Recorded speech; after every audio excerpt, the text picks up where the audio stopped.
How to make practical use of imagination. Ideas are the beginning points of all fortunes. Ideas are products of the imagination. Following are two true stories about ideas that have yielded huge fortunes. I hope that these stories will convey how important a role imagination can play in turning an idea into success, and that they will illustrate the method by which imagination may be used in accumulating riches. The Enchanted Kettle. In the late 1880s, an old country doctor drove to town, hitched his horse, quietly slipped into a drugstore by the back door, and began dickering with a young drug clerk. For more than an hour, behind the prescription counter, the old doctor and the clerk talked in low tones. Then the doctor left. He went out to the buggy and brought back a large, old-fashioned kettle, a big wooden paddle, used for stirring the contents of the kettle, and deposited them in the back of the store.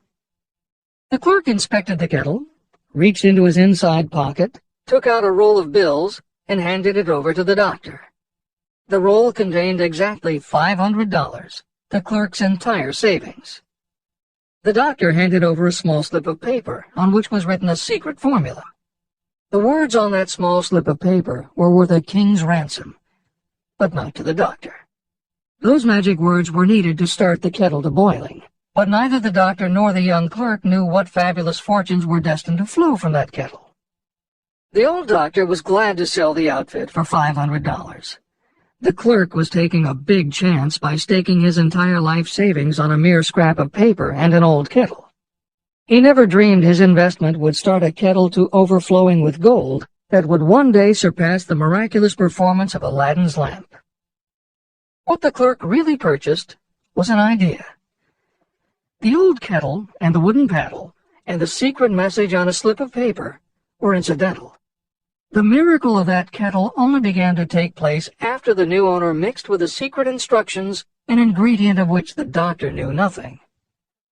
See if you can discover what it was that the young man added to the secret message, which caused the kettle to overflow with gold.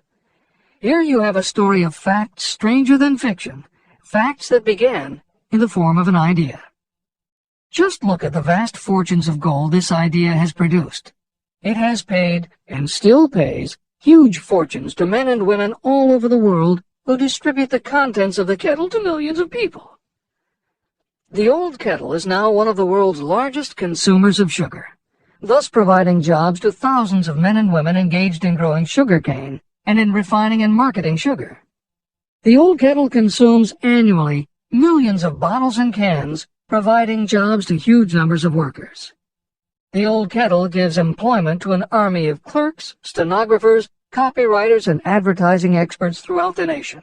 It has brought fame and fortune to scores of artists who have created magnificent pictures describing the product. The old kettle has converted Atlanta, which was a small southern city, into the business capital of the South, where it now benefits, directly or indirectly, every business and practically every resident of the city. The influence of this idea now benefits every civilized country in the world, pouring out a continuous stream of gold to all who touch it.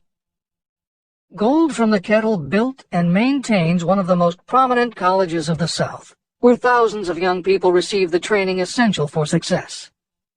If the product of that old brass kettle could talk, it would tell thrilling tales in every language, tales of love, of business, of professional men and women who are daily being stimulated by it. I am sure of at least one such tale of romance, for I was a part of it, and it all began not far from the very spot on which the drug clerk purchased the old kettle. It was there that I met my wife, and it was she who first told me of the enchanted kettle. It was the product of that kettle we were drinking when I asked her to accept me for better or worse. Whoever you are, wherever you may live, whatever your occupation, just remember every time you see the words Coca-Cola that its vast empire of wealth and influence grew out of a single idea. And that idea, the mysterious ingredient the drug clerk, Asa Candler, mixed with a secret formula, was imagination. Stop and think of that for a moment. Keep in mind that the steps to riches described in this book are the very same principles through which the influence of Coca-Cola has been extended to every city, town, village, and crossroads of the world. Now here's the most important thing to remember. The ideas you create may have the possibility of duplicating the enormous success of this worldwide thirst killer. Harlan Sanders, too, had a recipe in a magic kettle. Actually, his kettle was a pressure cooker, but neither his cooker nor his recipe of 11 herbs and spices would be mentioned here if he didn't also have imagination. Harlan Sanders owned and operated a successful motel and cafe in Corbin, Kentucky. Then, when the new interstate highway came through, it bypassed Sanders' location. In a short time, his business went broke, leaving him with little more than his recipe for fried chicken and a way to make it quickly in a pressure cooker. At 62 years of age, the Colonel, as people called him, had to find a new way to make a living. That's when the magic ingredient, imagination, came in. He decided he wasn't going to sell fried chicken anymore. Instead, he would sell his method for making it. He packed his recipe and cooker into the back of his car and hit the road to demonstrate his fried chicken to other restaurant owners.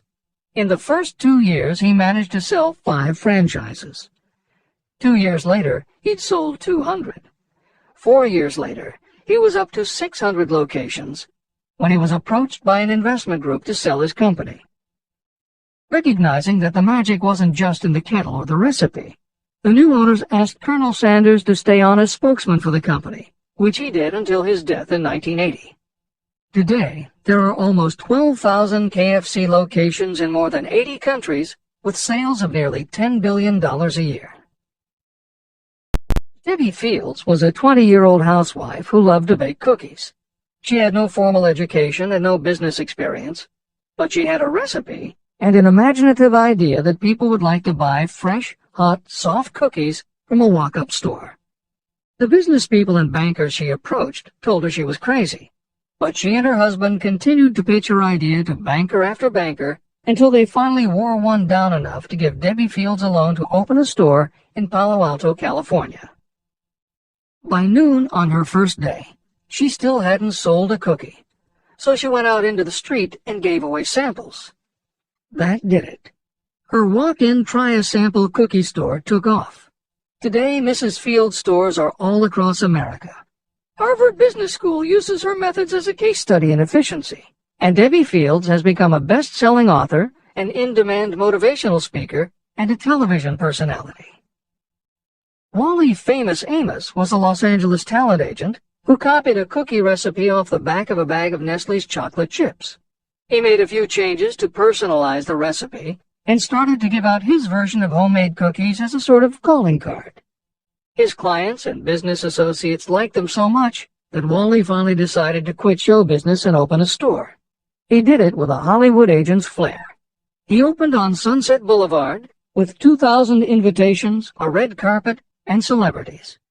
With the same flair, he put his picture on the bag, filled the bags with cookies, and started selling them to exclusive department stores and specialty shops. 10 years later, Famous Amos cookies were a $10 million business.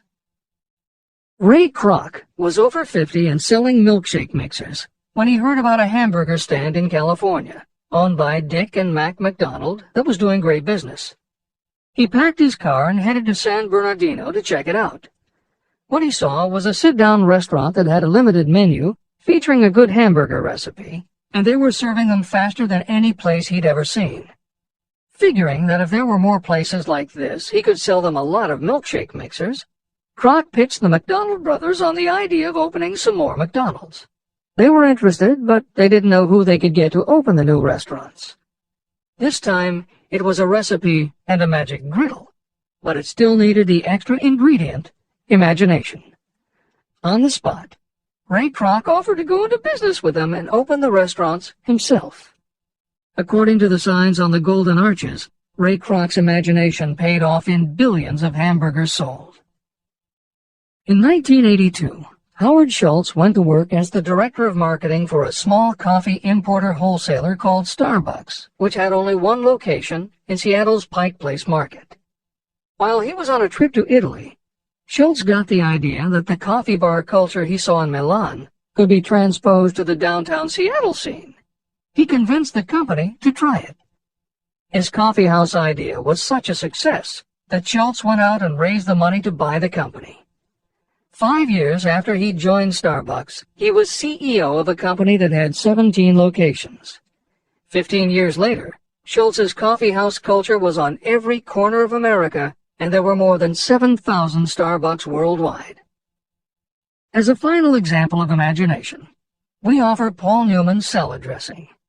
Now, it would seem that it doesn't take much imagination for a big celebrity to put his name on a product, and that's what Newman thought too. But when he and his partner, A.E. Hotchner, pitched their salad dressing idea to companies that specialize in marketing foods, nobody was interested unless they would personally put up about $1 million for the first year's operations. According to Newman and Hotchner's book, Shameless Exploitation, they found out that almost all celebrity products in the food business have been disastrous failures, and now nobody would touch them. So when it came to marketing salad dressing, even Paul Newman's big name wasn't the magic they needed. And unless they were willing to put up a ridiculous amount, money wasn't the magic either. The magic would have to be in the imaginative way that they would convince the right people to help them, and in having the perseverance to stick with it until they succeeded. And just like most everyone with an idea, they were told they were crazy to try it. They were turned down by bottling companies that wouldn't do small runs, and they were rejected by distributors who wouldn't take a chance on another celebrity product. In the end, it was one supermarket owner, Stu Leonard, who helped hook them up with the right suppliers.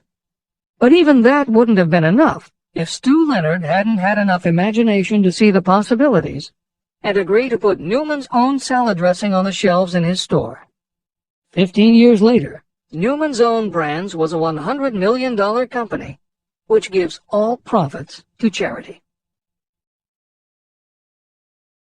What I would do if I had $1 million. The following story proves the truth of that old saying, where there's a will, there's a way. It was told to me by that beloved educator and clergyman, Frank W. Gonzalez, who began his preaching career in the Stockyards region of Chicago. While Dr. Gonzalez was going through college, he observed many defects in our educational system, defects that he believed he could correct if he were the head of a college. He made up his mind to organize a new college in which he could carry out his ideas without being handicapped by orthodox methods of education. He needed $1 million to put the project across. Where was he to lay his hands on so large a sum of money? That was the question that absorbed most of this ambitious young preacher's thought, but he couldn't seem to make any progress. Every night, he took that thought to bed with him. He got up with it in the morning. He took it with him everywhere he went. He turned it over and over in his mind until it became a consuming obsession with him. Being a philosopher as well as a preacher, Dr. Gonzalez recognized, as do all who succeed in life, that definiteness of purpose is the starting point from which one must begin. He recognized, too, that definiteness of purpose takes on life and power when backed by a burning desire to translate that purpose into its material equivalent. He knew all these great truths, yet he did not know where or how to lay his hands on $1 million. The normal thing would have been to give up and quit, saying, well, my idea's a good one, but I can't do anything with it because I can't raise the $1 million. That is exactly what the majority of people would have said, but it is not what Dr. Gonzalez said. What he said, and what he did, are so important that I will now introduce him and let him speak for himself. One Saturday afternoon, I sat in my room thinking of ways and means of raising the money to carry out my plans. For nearly 2 years I had been thinking, but I had done nothing but think. The time had come for action. I made up my mind, then and there, that I would get the necessary $1 million within a week. How? I was not concerned about that. The main thing of importance was the decision to get the money within a specified time. I want to tell you that the moment I reached a definite decision to get the money within a specified time, a strange feeling of assurance came over me, such as I had never before experienced. Something inside me seemed to say, "Why didn't you reach that decision a long time ago? The money was waiting for you all the time." I called the newspapers and announced I would preach a sermon the following morning entitled, "What I Would Do If I Had $1 Million." I went to work on the sermon immediately. but I must tell you frankly that the task was not difficult because I had been preparing that sermon for almost 2 years. Long before midnight, I had finished writing the sermon. I went to bed and slept with a feeling of confidence, for I could see myself already in possession of the $1 million. Next morning, I arose early, went into the bathroom, read the sermon, then knelt on my knees and asked that my sermon might come to the attention of someone who would supply the needed money. While I was praying, I again had that feeling of assurance that the money would be forthcoming. In my excitement, I walked out without my sermon and did not discover the oversight until I was in my pulpit and about ready to begin delivering it. It was too late to go back for my notes, and what a blessing that I couldn't go back. Instead, my own subconscious mind yielded the material I needed. When I arose to begin my sermon, I closed my eyes and spoke with all my heart and soul of my dreams. I not only talked to my audience, but I fancy I talked also to God. I told what I would do with $1 million if that amount were placed in my hands.